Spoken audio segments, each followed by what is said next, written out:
Hey coders, this is Minari Badia. So welcome back to my channel. Now move on chapter 5 now, that is function. So हमने आगे के सारे chapter 1 2 3 4 के सारे IMP question थे वो देख लिए. अभी हम चैप्टर 5 देखेंगे, ठीक है. So what is a function? Explain type of function, then explain function declaration, definition and call and return values क्या होती है. Type function according argument and return value. Give the difference between local and global variable and give the difference between call by value and call by reference. ठीक है, इतने हम questions को cover करेंगे. ये मोस्ट टाइम पे question है, ठीक है. So first of all, what is a function?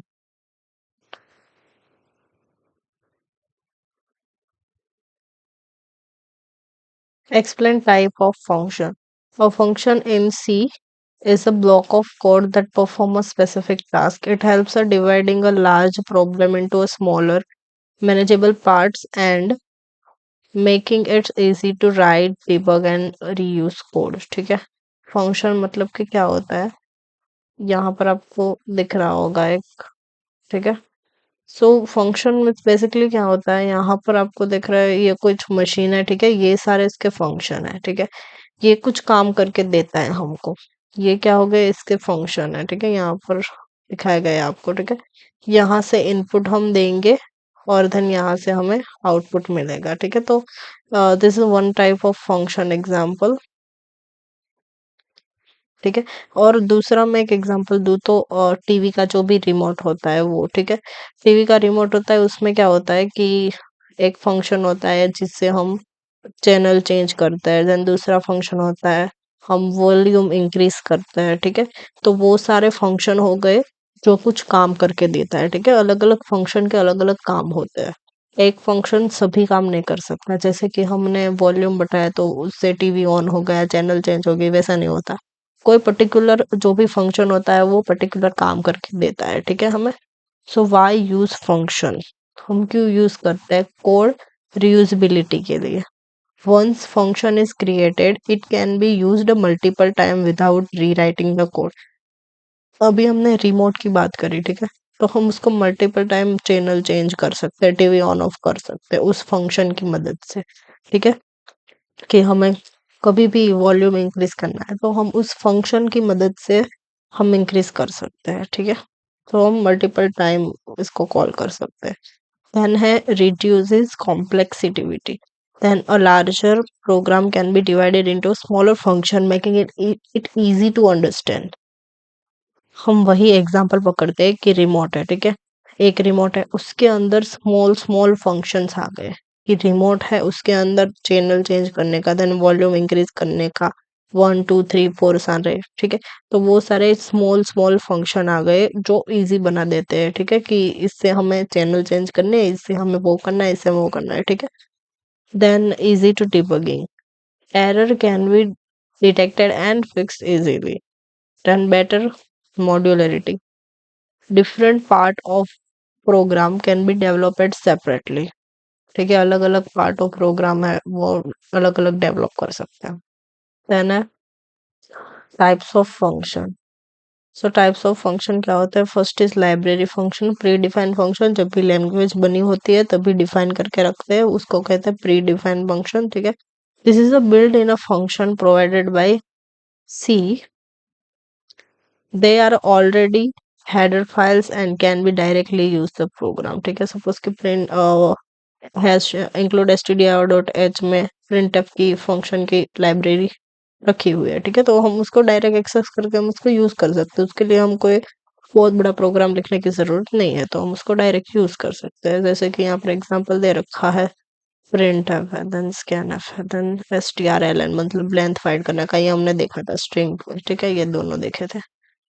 सो हम उसको डायरेक्ट यूज कर सकते हैं. Printf use to display output, scanf use to take input, strlen use to find a length of string, then square root निकालने के लिए. ठीक है, how to use them? Simply include the require header file and call function. ये आपको दो braces दिख रहे हैं, वो फंक्शन में होता है. ठीक है, ये ब्रेसेस आपको दिख रहा है वो फॉर एग्जांपल यहाँ पर लिखा हुआ है सब कुछ. ठीक है, देन हमारा सेकेंड है user defined function. This function are created by the programmer to perform a specific task unlike a library function defined before use. User defined function क्या होता है कि हम डिफाइन करते हैं. सपोज कि हमने कहा कि सॉम नाम का हमें सम करना है, ठीक है, तो हमने डिफाइन कर दिया कि इंटीजर सम जो है वो एक सम परफॉर्म करेगा, ठीक है, तो वो एक सम का कुछ काम करके देगा हमें, तो that is user defined function हमने खुद से क्रिएट किया है वो, ठीक है. Why use user defined function perform specific task. You can create a you can create a function to calculate area find the sum of numbers. ठीक है, हम खुद से क्रिएट करके खुद से टास्क परफॉर्म कर सकते हैं. Improve code readability. Large program become easy to manage. बहुत बड़े प्रोग्राम होते हैं, कैन इजी टू एफिशिएंटली, ठीक है, हम बहुत ही आसानी से रीड कर सकते हैं. It is readability. Then reduce code duplication. Write the function once and use it multiple time. एक बार फंक्शन आपने लिख दिया, अब आपको मल्टीपल टाइम आपको उसे रन कर सकते हो, ठीक है. Then parts of user defined function. क्या क्या पार्ट्स होते हैं यूजर डिफाइन के कि हमने डिक्लेयर किया है उसके. First is function declaration. Second is function definition. Third is function call. ठीक है, so what is function declaration? It tells the compile about the function name and return type and parameter also. ठीक है, function declaration मतलब कि हम variable में क्या करते थे. वेरिएबल पहले प्रोग्राम में यूज करने से पहले हम उसको डिक्लेयर करते थे, वैसे ही फंक्शन को यूज करने से पहले उसको डिक्लेयर करना पड़ेगा. Then function definition. It contain the actual code of the function like printf scanf वाला जो भी कोड होगा वो डेफिनेशन में आएगा. And function call. The function is executed when called in main or another function. Function call क्या करेगा, आप जितनी भी बार उसको लिखोगे उतनी बार आउटपुट देगा, उतनी बार प्रिंट होगा, उतनी बार कॉल होगा, ठीक है.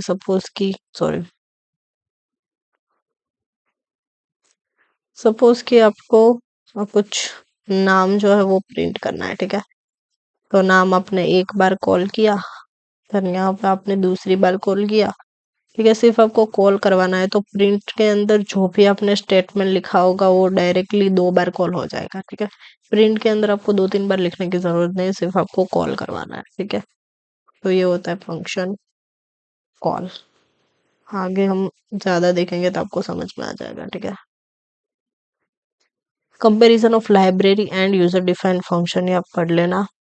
मैंने सारे वीडियोस में मैंने ये रखा ही है डिफरेंस, ठीक है, अगर किसी को याद नहीं रहता है, ऐसे तो डिफरेंस से भी याद रख सकते हो, इसलिए मैंने रखा है, ठीक है. तो ये सेम ही चेन ये सेम ही है जैसे मैंने ये क्वेश्चन करवाया उसका पूरा समरी है, ठीक है, तो आप देख लेना. देन हमारा सेकंड क्वेश्चन है explain a function declaration, function definition and function call and return value. First है हमारा function declaration.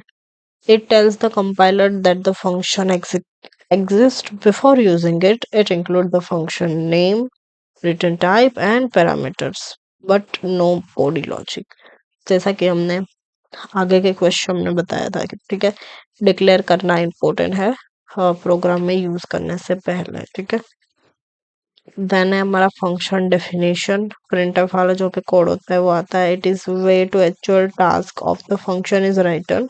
It includes the function body that runs when the function is called. Then आएगा function call.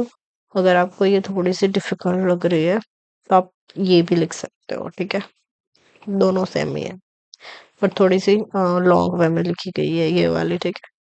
It is a when a function is used in a program, the function execute when it is called from a main or another function. Call मैंने बताया जैसे example लेके आपको बताया, ठीक है, so वैसा वाला. Then return value.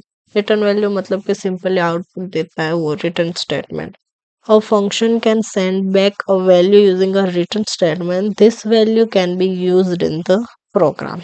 ठीक है, कुछ भी हमें रिटर्न चाहिए, सपोज कि हमें दो नंबर का सम चाहिए, ए प्लस बी रिटर्न चाहिए, तो हम लिखेंगे रिटर्न ए प्लस बी, ठीक है. So this is return value. So बढ़ते हैं हमारे थर्ड क्वेश्चन की तरफ जो कि है types of function according argument and return value, ठीक है. So function is in C are classified into four types based on whether they takes argument and return a value. Arguments मतलब कि जो इनपुट देते हो, और रिटर्न वैल्यू मतलब कि आउटपुट, ठीक है। सो फर्स्ट उसका ये है function with no argument and no return value. ये बहुत ही ज्यादा आईएमपी क्वेश्चन है, ठीक है, आईएमपी क्वेश्चन है। सो फर्स्ट क्या है, तो function does not take any input and does not return any value, ठीक है। वो कोई भी वैल्यू रिटर्न नहीं करेगा, कोई भी वैल्यू रिटर्न नहीं करेगा। उसके ऊपर से आपको ये याद आता है, ठीक है, दैट इज वॉइड, आपको याद आना चाहिए। वॉइड जो कि कुछ भी रिटर्न नहीं करता, सिर्फ डिस्प्ले करवाता है, सिर्फ प्रिंट करवाता है, ठीक है। फिर just perform a task when call, ठीक है, इसको कॉल करता है, सिर्फ टास्क परफॉर्म करता है। यहाँ पर लिखा है वॉइड ग्रीट, ठीक है, printf hello welcome, then greet को यहाँ पर कॉल करवाया है, ठीक है। आप यहाँ पर देख सकते हो void greet लिखा है, देन प्रिंट एफ ये लिख दिया। ये हमारी फंक्शन डेफिनेशन हो गई, ठीक है, और ये हमारा फंक्शन कॉल हो गया। सो फंक्शन कॉल करवाया सिंपली। फंक्शन डेफिनेशन में हमने यहाँ पर डेटा टाइप लिखा पहला। डेटा टाइप हमारा आएगा void, जो कि कुछ भी रिटर्न नहीं करता है, बिकॉज नो रिटर्न वैल्यू यहाँ पर लिखा हुआ है, ठीक है। एंड यहाँ पर है ग्रीट और ब्रैकेट। ब्रैकेट के अंदर हमने कुछ भी पास नहीं किया है, क्योंकि नो आर्ग्यूमेंट है, ठीक है, उस हमें कुछ भी पास नहीं करना है, बिकॉज ये नो आर्ग्यूमेंट है। और उसके अंदर हमने सिंपली हेलो वर्ल्ड प्रिंट करवा दिया, इंटीजर मेन लिखा, और उसके अंदर हमने फंक्शन को कॉल कर दिया। यहाँ से मेन कोड होता है, ठीक है, मतलब कि मेन कोड मतलब कि इंटीजर मेन के अंदर जो भी कोड होता है वो यहाँ से होता है, क्योंकि हमने कॉल करवाया है यहाँ पर ग्रीट को, ठीक है। तो यहाँ पर सिंपली हेलो वेलकम प्रिंट आ जाएगा। अभी हमारा सेकंड है function with argument but no return value. अगर आप पहली बार पढ़ रहे हो तो थोड़ा सा डिफिकल्ट लग सकता है, ठीक है। अगर आपको नहीं समझ में आ रहा है, मुझे कमेंट में बता दो, ठीक है, मैं आपको समझा दूंगी उसके अंदर ही, ठीक है। The function takes input but does not return value anything. Function argument लेगा, मतलब कि मैंने आपको बताया था कि यहाँ पर करली ब्रेस थे, उसके अंदर कुछ वैल्यू नहीं थी, ठीक है, आगे में, क्योंकि नो आर्ग्यूमेंट था। अभी करली ब्रेस के अंदर वैल्यू आएगी क्योंकि विथ आर्ग्यूमेंट है। सो यहाँ पर पहले डेटा टाइप आएगा, देन फंक्शन का नेम आ जाएगा जो कि है सम, ठीक है, सम प्रिंट करेगा फंक्शन का name, then integer a and integer b, that is argument, ठीक है। आर्ग्यूमेंट क्या करेगी, a और b का हमें सम करवाना है, तो प्रिंट एफ हम लिखेंगे यहाँ पर और सम करवा देंगे। दिस इज अ डेफिनेशन, ठीक है, और this is a function call. यहाँ पर फंक्शन कॉल में क्या आएगा, हम दो पैरामीटर पास करेंगे, ठीक है। इस कंडीशन में क्या होगा, प्रोग्राम तो रन मेन फंक्शन से ही होता है, ठीक है, तो मेन फंक्शन में पहले आएगा प्रोग्राम, यहाँ से एग्जीक्यूशन स्टार्ट करेगा, तो यहाँ पर देखेगा कि क्या है, सम है 5 और 3, ठीक है, तो सम को कॉल किया है, तो सम कहाँ पर है, यहाँ पर, तो यहाँ पर जाएगा, यहाँ पर जाएगा, सम को चेक करेगा, ठीक है, सम यहाँ पर है, ए की वैल्यू ये है पहली, तो 5 इसके अंदर डाल देगा, 3 जो है वो इसके अंदर डाल देगा, ये देन ये स्टेटमेंट जो है वो एग्जीक्यूट होगा, दैट इज प्रिंट वाला, ठीक है। तो प्रिंट वाला क्या है, a+b, तो यहाँ पर 5 आ जाएगा, देन प्लस करके यहाँ पर 3 आ जाएगा, और यहाँ पर आउटपुट हमें मिल जाएगा, ठीक है। आई होप कि आपको समझ में आ रहा होगा। अभी हमारे थर्ड है function with no argument but return value, ठीक है, इसमें रिटर्न वैल्यू आएगी but no argument. The function does not take any input but a return value. Return value कुछ आएगी बट पैरामीटर्स यहाँ पर नहीं, आर्ग्यूमेंट्स यहाँ पर नहीं होगी। यहाँ पर देखो आप, आर्ग्यूमेंट नहीं है, गेट नंबर यहाँ पर हमने किया है रिटर्न 10, ठीक है, integer number is equal to get number, then printf, यहाँ पर परसेंटेज डी और नंबर, तो रिटर्न में क्या आ जाएगा हमारे पास, सिंपली 10, ठीक है। देन हमारा फोर्थ है function with argument with return value, ठीक है। तो function takes argue input and return value दोनों ही हैविंग है, ठीक है। तो इस कंडीशन में क्या होगा, यहाँ पर दिया गया इंटीजर मल्टीप्लाई, इसके अंदर दो आर्ग्यूमेंट पास की गई है जो कि इंटीजर एक्स इंटीजर वाई, इसका हम मल्टीप्लिकेशन करेंगे एक्स इंटू वाई जो कि रिटर्न करेगा, ठीक है। देन यहाँ पर इंटीजर मेन के अंदर integer result is equal to multiply 4, दो आर्ग्यूमेंट 4 and 5 यहाँ पर जाके कॉपी हो जाएगा, x में आएगा 4 एंड y में आएगा 5 एंड यहाँ पर प्रिंट स्टेटमेंट देन रन करेगा percentage d, that is access modifier for integer function, ठीक है, इंटीजर डेटा टाइप सॉरी, और यहाँ पर रिजल्ट को ये क्या करेगा आउटपुट में दे देगा, तो दैट इज अ 20, ठीक है। देन यहाँ पर फोर्थ क्वेश्चन है, give a difference between local and global variable. Features है local variable and global variable, ठीक है। यहाँ पर डेफिनेशन पहले दी गई है कि declare inside a function and block, declare inside a function and block declare outside, ठीक है। लोकल वेरिएबल कहाँ डिक्लेयर होता है, फंक्शन के अंदर डिक्लेयर होता है, और जो भी ग्लोबल वेरिएबल होता है वो फंक्शन के बाहर डिक्लेयर होता है, ठीक है। देन स्कोप, स्कोप क्या है इसका, available only within the function block where declared and available throughout the function, ये फंक्शन के थ्रू आउट मतलब जब भी हम फंक्शन को कॉल करते हैं तब भी डिक्लेयर होता है, ठीक है। Then lifetime, exist only while the function execute, कभी एग्जीक्यूट होता है जब भी फंक्शन जब एग्जीक्यूट होता है हमारा तब भी ये एग्जिस्ट होता है, ठीक है। देन हमारा ग्लोबल वेरिएबल है exist through out the function call, मतलब कि थ्रू आउट फंक्शन जब भी हम एग्जीक्यूट कॉल करवाते हैं तब एग्जीक्यूट होता है, ठीक है। Then memory use is store in a stack memory, अभी आपको पता तो नहीं होगा कि स्टैक क्या होता है, ठीक है, तो आप सिर्फ याद रख लो स्टैक क्या होता है, वो तो डेटा स्ट्रक्चर में आता है, सो बहुत ही ज्यादा कॉम्प्लेक्स हो गया ओपी आपके लिए, सो इतना याद रख लो, ठीक है। Store in stack memory, store in data BSS section of memory, then modification can be modified only inside the function, can be modified anywhere in the program। Global variable को हम कहीं भी डिक्लेयर कर सकते हैं एनीवेयर ऑफ द प्रोग्राम, ठीक है, ये हमें इनसाइड फंक्शन डिक्लेयर कर सकते हैं। देन हमारा लास्ट क्वेश्चन है, that is give the difference between call by value and call by reference, ठीक है। Call by value and call by reference definition क्या होती है, a copy of the actual value is pass to the function, आपको ऐसे पता नहीं चलेगा, मुझे दूसरी को ट्रिक से समझाना पड़ेगा, सो हम ये एक एग्जांपल के थ्रू समझते हैं, ठीक है। सो यहाँ पर कॉल बाय वैल्यू का एग्जांपल पहले दिया गया है कि कॉल बाय वैल्यू क्या होती है, copies the value of the argument into the formal parameter of the function, change made to the parameters have no effect on the argument, by default C uses call by value to pass arguments, ठीक है। यहाँ पर temp नाम का कोई variable 10 दिया गया है, एंड देन यहाँ पर x एंड y दो आर्ग्यूमेंट है, और यहाँ पर दोनों पैरामीटर से a और b, ठीक है।